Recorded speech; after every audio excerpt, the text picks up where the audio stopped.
परिवार मने तो प्यारा लागे है आर्यों का घर परिवार।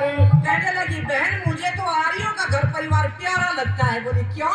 कि देखो आर्यों की दिनचर्या की सुबह की शुरुआत कितने सुंदर ढंग से होती है। वो कैसे होती है कि सुनो कैसे होती है।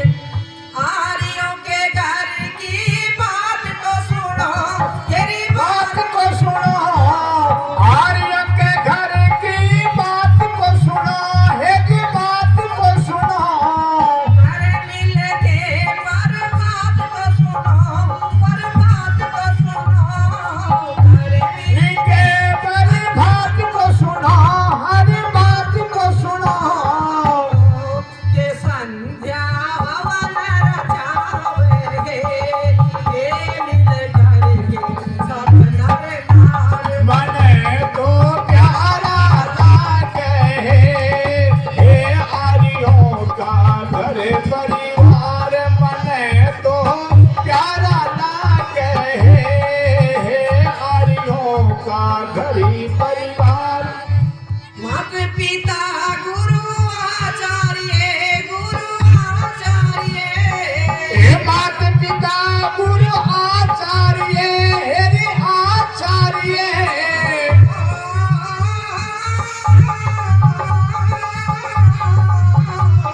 हे मात पिता गुरु आचार्य, हे आचार्य। सेवा करे लोग वही आर्य, लोग वही आर्य। सेवा करे है वही आर्य, यदि वही आर्य।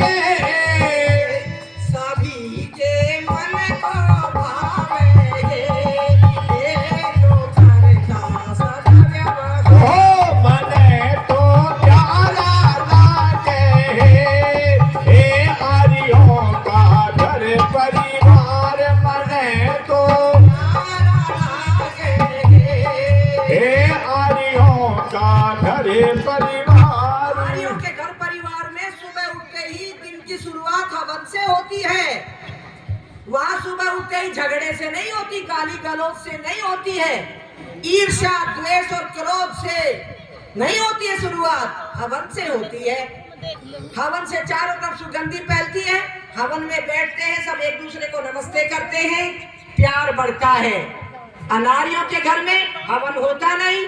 सास बहू तो अकड़ में ही रहती है, सास को कुछ समझती नहीं है। वहां मान सम्मान नहीं हो रहा। क्यों? अनारियों का परिवार है। अगर आपको मान सम्मान करवाना है मेरे बुजुर्गों भाइयों, घर के अंदर हवन चालू करो। हवन सद्बुद्धि देता है, दुर्बुद्धि को दूर करता है। बिना हवन के सद्बुद्धि घर में आने वाली नहीं है। इसलिए आर्यों के घर में शुरुआत हवन से होती है। और उसके बाद में जो माता पिता गुरु आचार्य हैं, हमारे भाई रामोतार जी 100 रुपए दे करके उत्साह वर्धन कर रहे हैं। बंधु का बहुत बहुत धन्यवाद। और आर्य समाज दोंगड़ाही के हमारे भाई जयप्रकाश जी बहुत सालों में मिले हैं भाई। श्री रघुवीर सिंह थानेदार साहब और आज इस सभा की अध्यक्षता भी कर रहे हैं। आप भी 100 रुपए से बहन जी का सम्मान कर रहे हैं। मेरे भाई रतिराम जी भड़प से दे रहे हैं 100 रुपए, बहुत बहुत धन्यवाद। और मेरे माताएं बहनें भी अपना हवन की कमी पूरी कर रही है यहाँ पे, बहुत बहुत धन्यवाद। हवन पे भी दिया है, ब्रह्मचारी जी कह रहे हैं। देखो एक छोटा सा बच्चा भी लेके आया है। बहुत बहुत धन्यवाद आप सबका।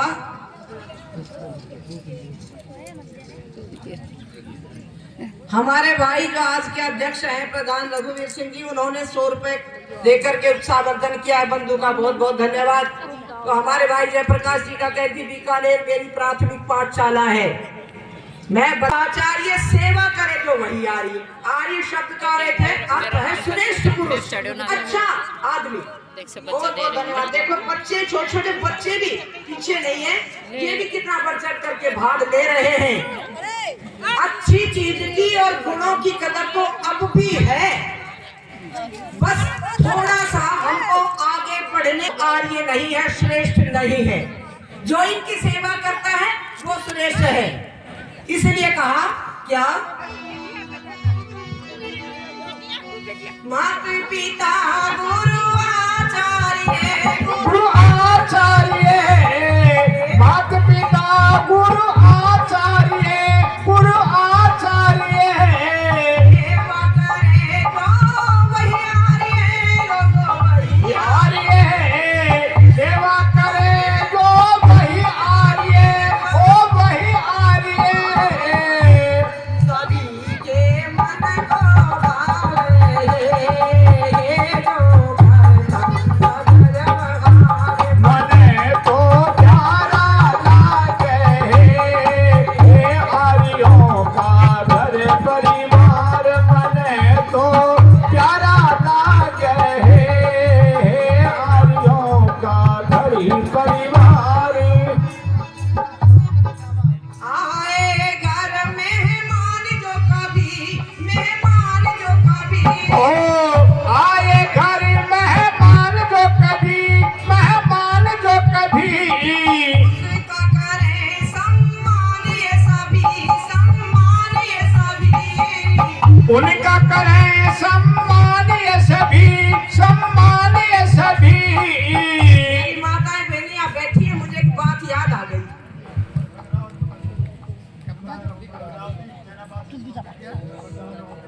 नंबरदार ओम प्रकाश शर्मा जी और हमारे बंधु रंगराव जी 100 रुपए दे रहे हैं, बहुत बहुत धन्यवाद। अरे देखो छोटे छोटे बच्चे भी आ गए भाई। इन बच्चों को देख के मुझे एक बात याद आई। मैंने जिला परिषद का चुनाव लड़ा नारनौल से पल्ली तरफ जाकर के 50 किलोमीटर दूर अपने आश्रम से। और जब वहां पे मैं चुनाव लड़ रही थी तो मेरी सपोर्ट में सारे छोटे छोटे बच्चे चलते थे। तब लोगों ने कहा कि जो बच्चा है वो परमात्मा का रूप होता है। इतने छोटे छोटे बच्चे बहन जी के ही आगे चलते हैं, इतने और कैंडिडेट किसी के आगे नहीं चल रहे, इसलिए विजयी तो यही होंगी और यही हुआ। ये जो बच्चे हैं इनके अंदर से परमात्मा बोलता है, क्योंकि इनकी बुद्धि अभी सात्विक है, ये दुनिया के कुटिल रंग से रंगे हुए नहीं है। तो मैं कह रही थी मेरी माताओं बहनों, मेहमान जब आता है बड़ी खातिरदारी होनी चाहिए, पर मेहमान जरूर देख लेना।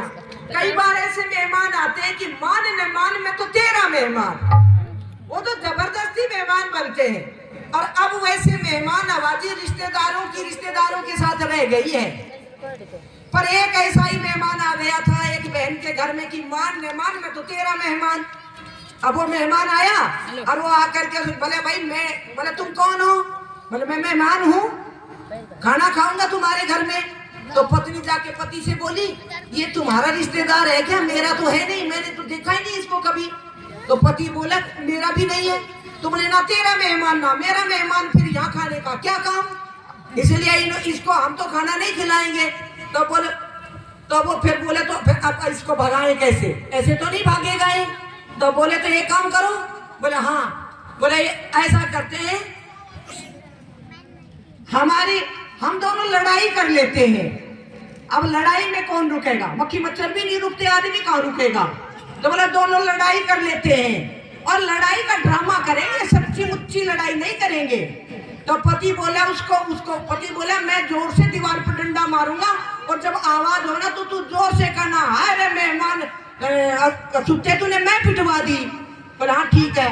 अब दोनों ने प्रोग्राम चालू कर दिया और कर दिया। मैं जल्दी बोल रही हूँ क्योंकि भाई समय ज्यादा हो जाएगा और आपको कुछ सुनाना भी है। तब वो बोले अरे मेहमान नाच पिटे, मैं पिटवा दी। अब मेहमान सुनाए का अपने कानों में ऐसे उंगली डाल के बैठ गया कि इनका प्रोग्राम चालू है, बंद हो जाएगा तब देखूंगा। अब उसने सोचा कि भाई इतना रोड़ा रप्पा हो गया तो मेहमान गया होगा, और मेहमान उस लड़ाई का मजा लेने के लिए कोने में छुप कर खड़ा हो गया कि देखता हूँ मियाँ बीबी की लड़ाई कैसी होती है। अब वो छुप के खड़ा हो गया तो पत्नी ने देखा, पत्नी बोली वो तो गया। तो पति बोला देख मैंने कि तेरे मारी। तो पत्नी बोली तो फिर मैं क्या रोई? ना मैं तेरे सच्ची मुच्ची मारी ना मैं तू सच्ची मुच्ची रोई।